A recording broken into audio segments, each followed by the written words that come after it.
Muito bem. E eu conversei também com o André Roman, do Instituto Atlas. Conversa interessante, uma metodologia diferente, mais adequada, talvez, aos novos contextos políticos que vivemos. Assista. Papo Antagonista, com Cláudio Dantas. Reportagens exclusivas, bastidores do poder e análise com quem faz notícia. Boa noite, André Roman. Você que é o presidente do Instituto Atlas, é isso? Isso mesmo. Boa noite, Cláudio. Instituto Atlas, que faz pesquisa eleitoral, tem uma metodologia própria e acertou bastante. Teve alguns errinhos ali, como todos os outros institutos, mas se aproximou muito mais do resultado final dessas eleições do que institutos tradicionais, como o Datafolha, o IPEC, né, a Exibop, o próprio IPESP, né, pesquisas que, inclusive no sábado, indicavam ali um resultado final com uma diferença do Bolsonaro para o Lula de até 14 pontos percentuais, e o que se mostrou absolutamente fora da realidade. No fim das contas, nós tivemos um resultado, teremos um segundo turno e tivemos um resultado com uma diferença de 5 pontos percentuais.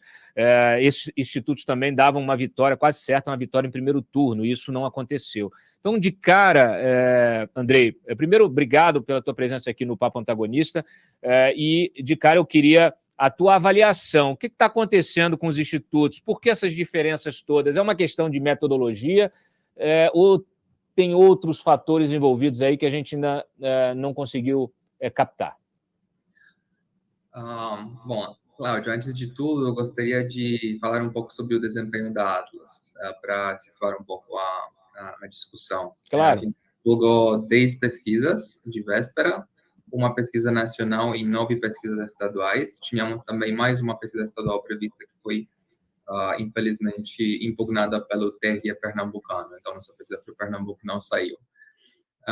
Para as pesquisas que a gente conseguiu soltar, a gente conseguiu ser a pesquisa com a melhor precisão a nível nacional, mesmo subestimando um pouco o desempenho do Bolsonaro em 2 pontos, superestimando o desempenho do Lula também em 2 pontos.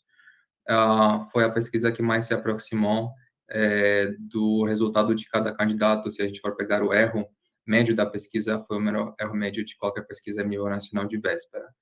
Em relação aos estados, das 9 pesquisas que a gente divulgou, 6 sendo as mais precisas nos respectivos estados. Então, 7 das 10 pesquisas que a Atlas divulgou na véspera foram as pesquisas mais precisas para a abrangência que elas contemplavam.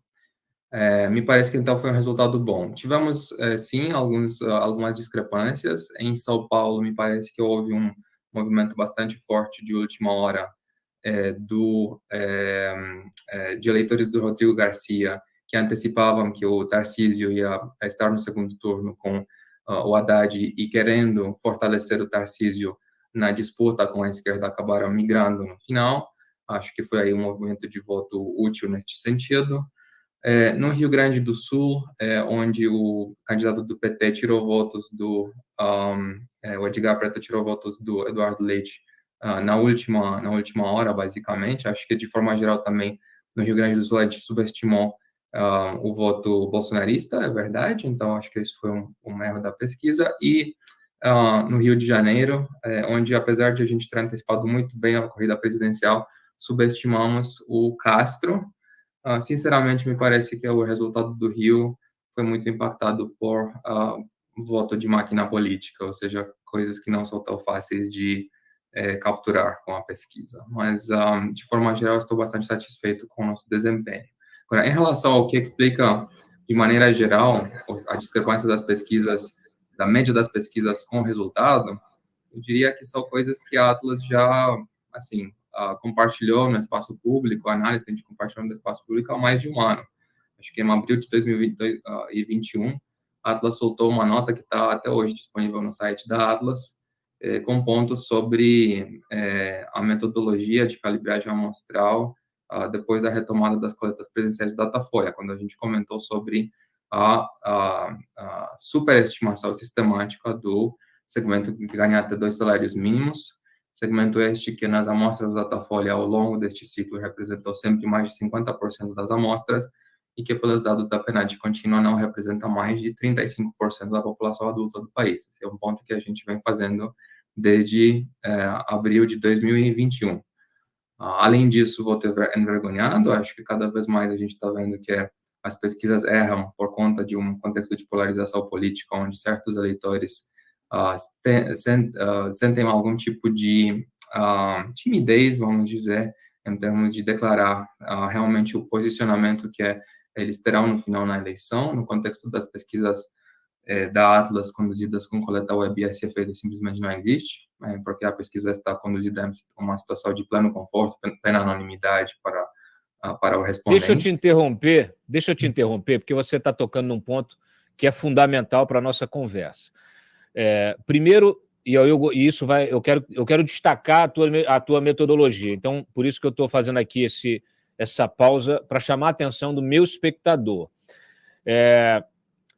Você falou de patrulhamento ideológico, até a gente teve aí um cenário de violência política, de narrativa muito de confrontação, de polarização, e as pessoas acabam ficando até com medo, né, de declarar seu voto, né? Então, isso eu acho que é o que faz com que ocorra esse fenômeno, talvez aí do voto silencioso, né, que de repente, quando chega na boca da urna, ele se revela diferente daquilo que foi apurado pelos institutos com as metodologias tradicionais. E isso é fundamental, por quê? Porque isso coloca um desafio para os próprios institutos de pesquisa, que é a necessidade de você avançar na metodologia para a captação dessa intenção de voto, que é uma coisa que vocês estão à frente. Aí você me explica como é que é feita essa apuração.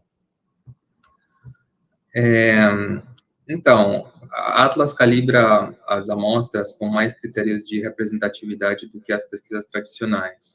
A gente pegar, por exemplo, uma pesquisa Datafolha, ela vai estar sendo calibrada a partir de 4 critérios: região, sexo, faixa etária e escolaridade. Ela não vai estar, por exemplo, calibrada a partir de renda. O primeiro ponto que eu destaquei, que me parece algo muito importante. Assim, a resiliência do Lula se dá principalmente no segmento mais pobre da população, saber se esse segmento representa 35% ou 55% do eleitorado faz toda a diferença, né? Mas, além disso, a Atlas incorpora alguns outros controles como, por exemplo, voto em eleições passadas, no primeiro e no segundo turno da eleição presidencial de 2018, recebimento do Auxílio Brasil. A gente viu que existiu aí todo um debate sobre o potencial impacto eleitoral deste programa. Então, a gente sabe exatamente qual que é o percentual de beneficiários estado por estado. A gente pode também calibrar as amostras com esse critério. O perfil também geolocalizado dos lugares de onde nossos respondentes vão submeter aos questionários. A gente vai ter muita cautela devido a fazer uma pesquisa com coleta via web, a não super representar regiões mais ricas dos estados, dos municípios, de onde os nossos respondentes vão submetendo as respostas. A gente vai ter uma cautela para representar de maneira uniforme o território abrangido pela pesquisa.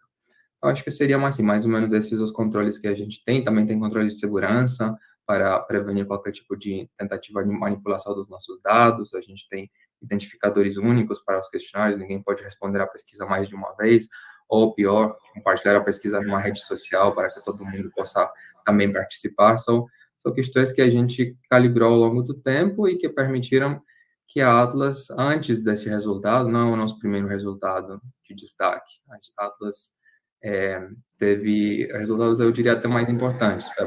A empresa de pesquisa com melhor desempenho na eleição presidencial americana de 2020, algo que a maioria dos institutos americanos erraram bem feio. Foi uma situação muito semelhante com o que estamos vendo agora no Brasil.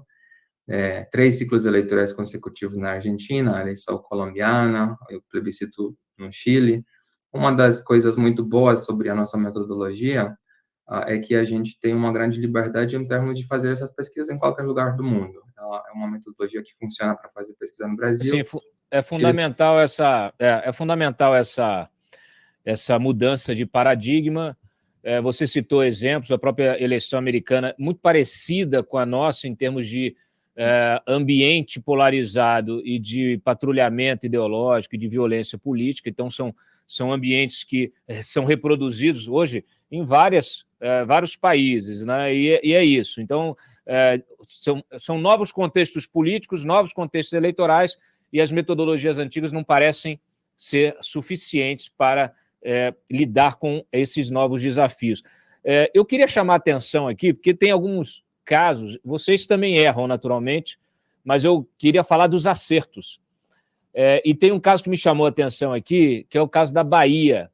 Na Bahia, vocês anteciparam o cenário real da corrida, aquele cenário que seria o final, né? Porque o ACM era colocado como hiper favorito, podendo vencer no primeiro turno. Vocês nunca colocaram ele como favorito, né? Já indicava em agosto o Jerônimo à frente do ACM, muito antes até do episódio. O pessoal está culpando o ACM de ter perdido o apoio por causa do episódio lá da questão do bronzeamento artificial que ele fez, de ter se autodeclarado pardo, depois no dia seguinte foi aparecer bronzeado. Enfim, uma pataquada, naturalmente, uma coisa ridícula, absolutamente ridícula, mas parece que não foi bem isso que fez com que ele caísse nas pesquisas. Vocês já indicavam o Jerônimo na frente. O Jerônimo, que era um político desconhecido, né? Ele é um político conhecido até um pouco na Bahia, mas desconhecido do ponto de vista nacional. Mas vocês já colocaram aqui, já colocavam um empate técnico, 38 contra 35, né, 0,6, e na última pesquisa mais recente já dava 47,7% para o petista e 40,9% para o ACM. E a eleição acabou em 49,45% para o petista e 40,8%. Quer dizer, vocês praticamente cravaram o resultado, verificaram a tendência, constataram a tendência que ninguém mais constatava, e cravaram o resultado. Quer dizer, é impressionante. O IPEC, por exemplo, dava um cenário absolutamente inverso.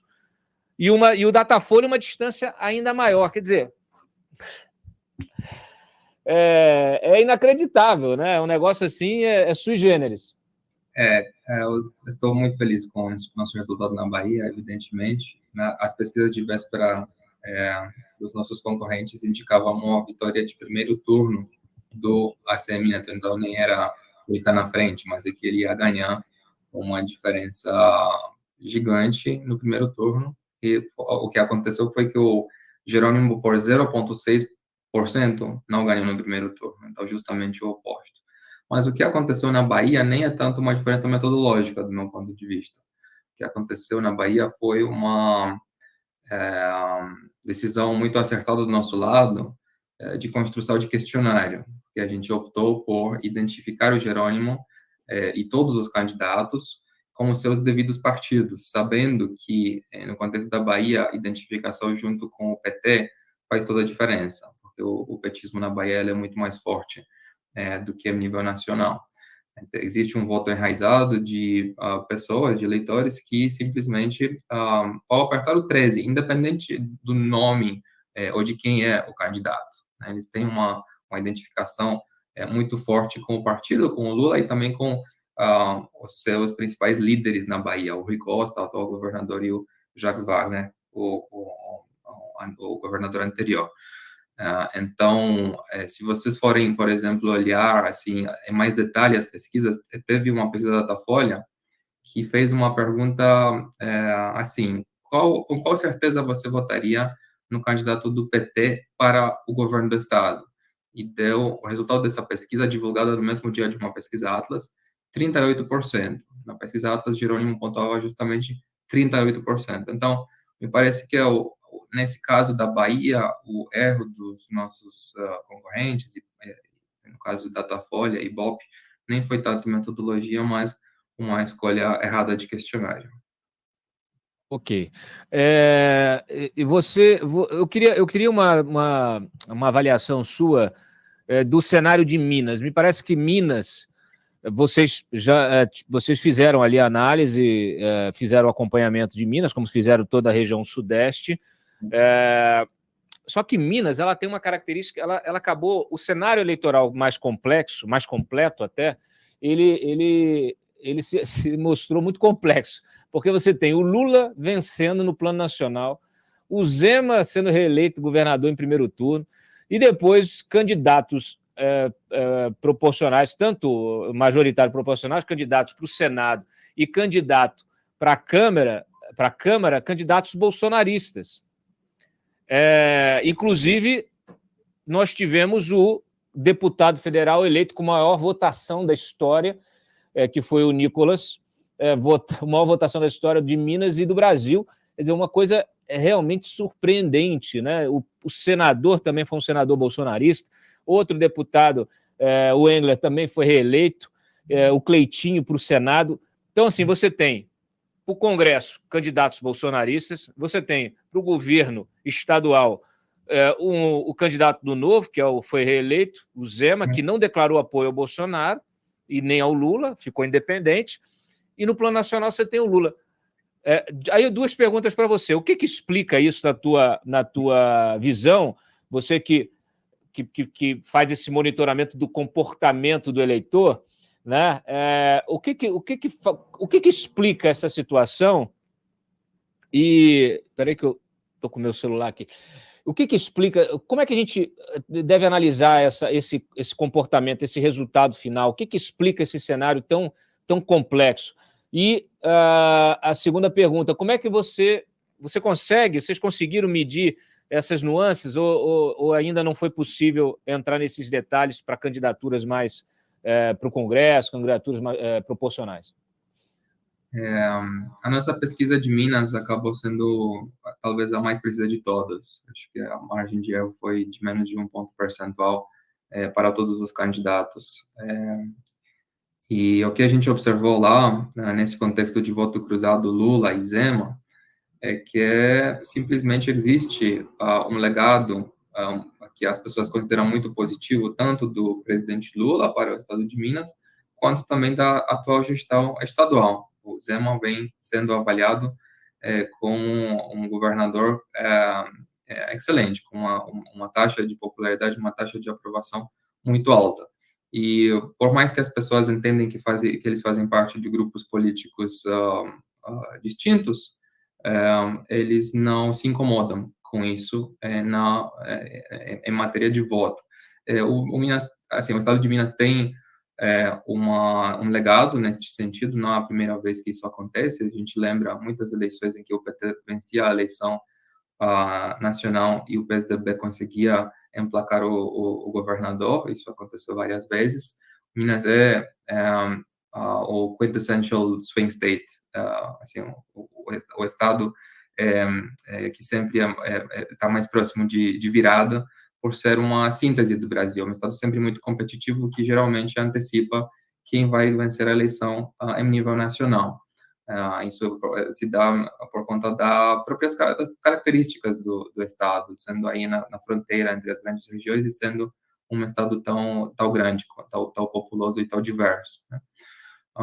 O Minas representa um grande desafio para o Lula nesse segundo turno, porque o Zema já ganhou, então a chance do Zema entrar no jogo e fazer campanha para o Bolsonaro é uma chance alta e tem incentivos evidentes para o Zema tomar essa postura no contexto da eleição presidencial de 2026. Ele simplesmente poderia fazer uma espécie de pré-campanha para 2026 já a partir de agora. Isso será, então, uma das grandes vulnerabilidades do Lula nessa campanha de segundo turno. Mas, assim, ao mesmo tempo, por mais que o Zema entre em campanha, o voto lulista em Minas, como no Brasil inteiro, assim como o voto bolsonarista, é um voto muito cristalizado, muito forte. Isso também explica essas votações gigantes de candidatos a deputado federal, a senador em Minas. Se trata de uma nítida polarização e da construção de um polo alternativo, eu diria, ao PT. A gente viu na última pesquisa Atlas em nível nacional que 13% do eleitorado se identifica hoje com a sigla do PL, algo que é realmente surpreendente, porque é um partido que não tem nem história, acabou de ser efetivamente recriado. Então, ver essa identificação tão forte com pele é algo bem interessante. Provavelmente via Bolsonaro, né? Via a filiação do Bolsonaro, passou a ser identificado com o Bolsonaro e conseguiu desenvolver essa imagem pública. Minas, você citou essa coisa territorial, né? De fazer fronteira com o Nordeste, fazer fronteira com o Centro-Oeste, fazer fronteira com o Sudoeste. Então, assim, fazer fronteira, estando no Sudoeste, mas fazendo fronteira com outras duas regiões do país. Então, é muito curioso, né? Assim, você vai falar com um eleitor mais para o Nordeste, é um eleitor mais lulista, mais petista. Vai falar com o eleitor mais para o Centro-Oeste, é um eleitor bolsonarista, né? Então, essas nuances realmente são muito interessantes. Aí eu vou inverter um pouquinho, em vez de diagnóstico, em vez de avaliação do ponto de vista de projeção, eu queria usar o teu conhecimento para te perguntar o seguinte: se você fosse assessorar uma campanha hoje, campanha do Bolsonaro ou a campanha do Lula, nós vimos um mapa, né? Com a votação no primeiro turno, nós vimos um país rachado, um país realmente dividido ao meio, com uma parte dele apoiando o Bolsonaro e uma outra parte apoiando o Lula. Você falou de voto cristalizado. Quais são as regiões onde há esse voto mais cristalizado no caso do Bolsonaro? Região Sul, Sudeste, Centro-Oeste? No caso do Lula, é Norte? No caso do Lula, é o Nordeste? Me parece que sim. Estou aqui falando coisas óbvias. E aí, como você descristalizar, como você quebrar isso? É possível quando você tem um eleitor que tem uma convicção, você consegue identificar alguma coisa no comportamento que possa abrir uma brecha, uma janela para tentar convencer ele a mudar esse posicionamento? Por exemplo, o governo Bolsonaro tentou usar o Auxílio Brasil para rachar esse eleitor, para abrir a janela dele, tentar entrar na casa dele. Não adiantou nada. Tem caminho? A gente tem algumas hipóteses sobre eleitores mais voláteis. Eu dei o exemplo de Minas. Minas assim, a partir do momento em que você cruza o voto dessa maneira, com um candidato de esquerda para presidente, um candidato de direita, centro-direita para o governo do estado, aí tem um caminho para os dois lados. Tem um caminho tanto para o Lula melhorar o seu desempenho em Minas, quanto para o Bolsonaro aproveitar a fortaleza do Zema. Eu acho que Minas provavelmente será o centro, o foco das atenções das duas campanhas nessa etapa do segundo turno, justamente por conta dessa análise. A gente viu que, em termos de demografias, ao longo da campanha existiu todo um debate sobre o desempenho fraco do Bolsonaro no público feminino, e sobre como, talvez, trazendo a figura da mulher dele, trazendo um discurso com pautas em prol das mulheres, ele poderia, de alguma maneira, melhorar o seu desempenho. Isso não aconteceu. Assim, há uma forte, nítida estabilização dos dois candidatos no público feminino, que tende a ser um público extremamente estável em relação às preferências de intenção de voto. Mas, ao contrário disso, a gente viu muito mais volatilidade no público masculino, onde cada vez que reverbera algum tipo de acusação de corrupção, existe uma tendência mais clara de penetração ainda maior do Bolsonaro, num público em que ele já está muito bem enraizado, em que ele já está muito forte, também o potencial do Lula ganhar eleitores a partir de cobertura de noticiário negativa para o Bolsonaro. Então, acaba sendo que os eleitores homens, de fato, são mais predispostos a mudar o seu voto neste instante do que as mulheres, né? E essa análise pode ser feita com, assim, outros nichos menores, mas eu ilustrei aqui, acho que, dois grupos significativos: o estado de Minas, que, né, segundo o colégio mais importante do país, e o público masculino, que representa 47% do eleitorado. Eu acho, então, que não vai adiantar nada o 13º para o Auxílio Brasil, que o Bolsonaro está prometendo entregar até o fim do mês para as mulheres, que ele quer tentar baixar a rejeição dele entre o público feminino, entre o eleitorado feminino, mas, pelo visto, vai ser mais difícil. É mais fácil o 13º para os homens. Deixa eu te te perguntar uma coisa assim para a gente ir encerrando a nossa conversa. Abstenções, né? A gente viu aí, tem um contingente de 32 milhões de eleitores. Se somar isso com os 8 milhões de Ciro e Simone, temos um contingente de 40 milhões, que são votos que estão aí. É uma massa de votos gigantesca que ela será atacada pelos dois candidatos agora no segundo turno. Você já colocou a tua lupa sobre esse universo de eleitores? Dá para saber quem está mais pendente para um lado, quem está mais pendente para o outro? A abstenção é uma das questões mais difíceis para pesquisas de opinião em geral. Abstenção e mobilização relativa. Isso porque não há um jeito muito claro de medir a partir de uma pesquisa de opinião qual será o nível de abstenção. As pessoas vão sempre exagerar as suas respostas em termos de comparecimento. Se eu fosse, por exemplo, perguntar você vai participar amanhã dos protestos organizados contra o Lula no Brasil inteiro? A gente vai ter aí 20% da amostra dizendo que sim, vou participar, quando de fato não tem nenhum protesto marcado, e então não vai ter um único participante de dezenas de milhões que dizem que poderia ir, né?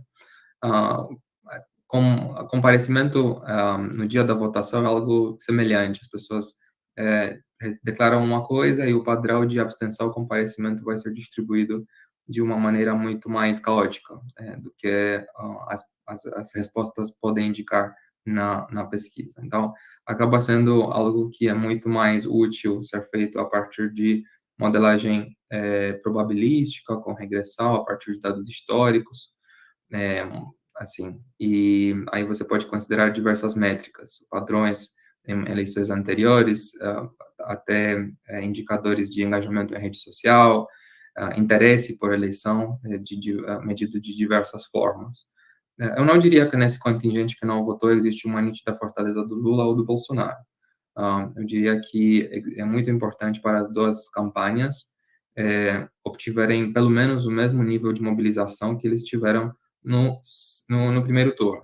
O Lula não pode deixar com que o seu lado fique menos engajado, porque essa seria uma vulnerabilidade que o Bolsonaro poderia explorar.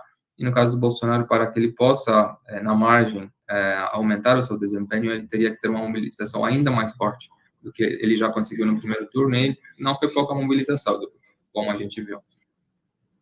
Muito bem. André Roman, CEO do Atlas Intel, instituto especializado aí em ciência de dados, Big Data, High Frequency Polling, quer dizer, vocês fazem um tipo de pesquisa diferente, né? Fazem uma pesquisa baseada no comportamento e não uma pesquisa ali no tete-a-tete. Você quer deixar alguma mensagem final? A gente já encerra. Eu só queria agradecer a sua disponibilidade para fazer essa entrevista. E, enfim, muito obrigado. Eu estou sempre aqui para prestar qualquer esclarecimento sobre as nossas pesquisas, sobre a nossa metodologia. Isso. Maravilha. Vamos ficar em cima, vamos ficar em contato. Tem muita coisa a acontecer ainda nessas próximas semanas, antes do dia 30, dia do segundo turno, e teremos o prazer de divulgar também as suas projeções para esse dia. Muito obrigado. Até logo.